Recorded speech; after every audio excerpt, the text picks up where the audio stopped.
আসসালামু আলাইকুম রহমতুল্লাহি ওয়া বারাকাতুহু। আপনারা দেখছেন সিরাতে নবী 786 ইউটিউব চ্যানেল।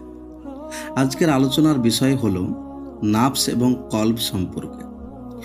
কেন মানুষ বারবার গুনাহের দিকে চলে যায় অথচ সে চায় না? এতে আমাদের কি কি শিক্ষা নিতে হবে? আমাদের সবাইকে জানতে হবে মানুষের জীবন সহজ নয়। সবাই চেষ্টা করে ভালো হতে, কিন্তু অনেক সময় আমরা বারবার গুনাহে জড়িয়ে পড়ি। কেন এমন হয়? এর পিছনে দুটি গুরুত্বপূর্ণ কারণ আছে। একটি হলো নাফস, অপরটি হলো কলব। নাফস হলো মানুষের ভিতরে সেই প্রবৃত্তি যে সব সময় খারাপের দিকে পরিচালিত করে। নাফস যখন একবার প্রবল হয়ে ওঠে তখন মানুষ যে কোনো খারাপ কাজের দিকে চলে যায়।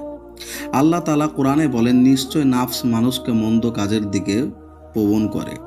সূরা ইউসুফের মধ্যে আল্লাহ তাবারক ওয়া তাআলা জানিয়েছেন, নাফস চাইবে তুমি আর নামাজে দাঁড়াও না, চাইবে তুমি পাপের দিকে চলে যাও, চাইবে তুমি আল্লাহর দিক থেকে দূরে সরে যাও। বছর বছর দেখেছি অনেক মানুষ আল্লাহর দিকে ফিরে আসে, কিন্তু তারপর আবার তারা হারিয়ে যায়, কারণ নাফস তাদের নিয়ন্ত্রণ করে। তাদের নাফস যখন প্রবল হয়ে ওঠে তখন তারা ভুলে পথ চলে যায়। নাফসের এই প্রকৃতি বুঝতে পারলে আমরা আমাদের প্রবৃত্তির দিকে নিয়ন্ত্রণ করতে পারব। আমরা যদি না জানি আমাদের ভিতরে শত্রু কোথায়, তাহলে আমরা বরাবর এই শত্রুর কাছে পরাজিত হব, এবং সেই শত্রু একমাত্র নাফস। তবে আমাদের কলব অথবা হৃদয় আছে। কলব হলো মানুষের অন্তর, যেটি একে অপরকে ভালো বা খারাপ পথ দেখায়। কলব যদি আল্লাহর কাছে জীবিত থাকে তবে নাফসের প্রবণতাল কালিগুলোকে আমরা জয় করতে পারব।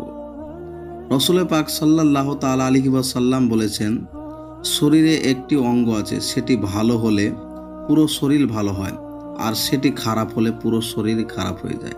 সেটি হলো কলব।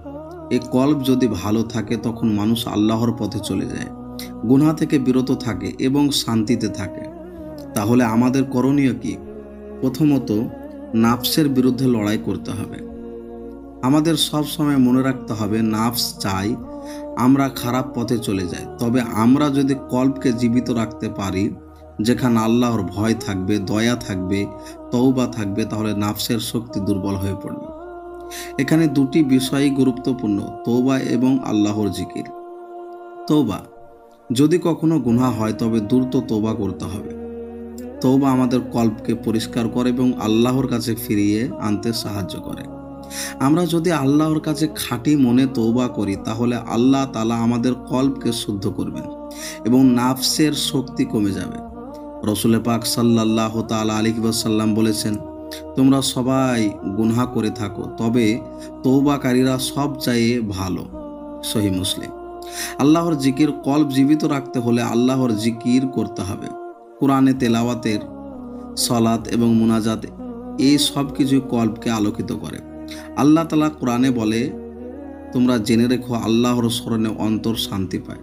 সূরা রদ আয়াতের মধ্যে রয়েছে। দ্বিতীয়, ভালো সঙ্গে নির্বাচন করতে হবে। যদি ভালো সঙ্গ থাকে তাহলে নাফসের প্রভাব কমে যাবে। একসাথে আল্লাহর পথে চললে আল্লাহর সাহায্য আসবে।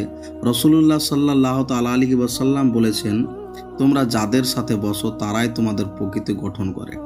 তাহলে যদি ভালো মানুষের সাথে থাকো তাহলে তাদের মতো ভালো কাজ শিখতে পারবে এবং আল্লাহর পথে চলতে পারবে। তাহলে কলব শক্তিশালী হবে। অতএব ভাই বোনেরা, আমরা যদি সত্যিকারের অর্থে নাফস এবং কলবকে বুঝতে পারি তাহলে আমাদের জীবন বদলে যাবে। নাফসকে নিয়ন্ত্রণ করা শিখতে হবে, কলবকে জীবিত রাখতে হবে এবং আল্লাহর পথে চলতে হবে। আমাদের নিজেদের কলবকে পবিত্র করার জন্য দোয়া করি, হে আল্লাহ, তুমি আমাদের কলবকে শুদ্ধ করুন, আমাদের নাফসকে তাকওয়া দান করো এবং আমাদের ভালো পথ দেখাও।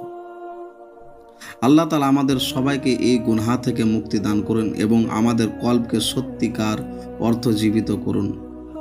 আজকের ভিডিও এখান পর্যন্তই। আসসালামু আলাইকুম ওয়া রাহমাতুল্লাহি ওয়া বারাকাতুহু।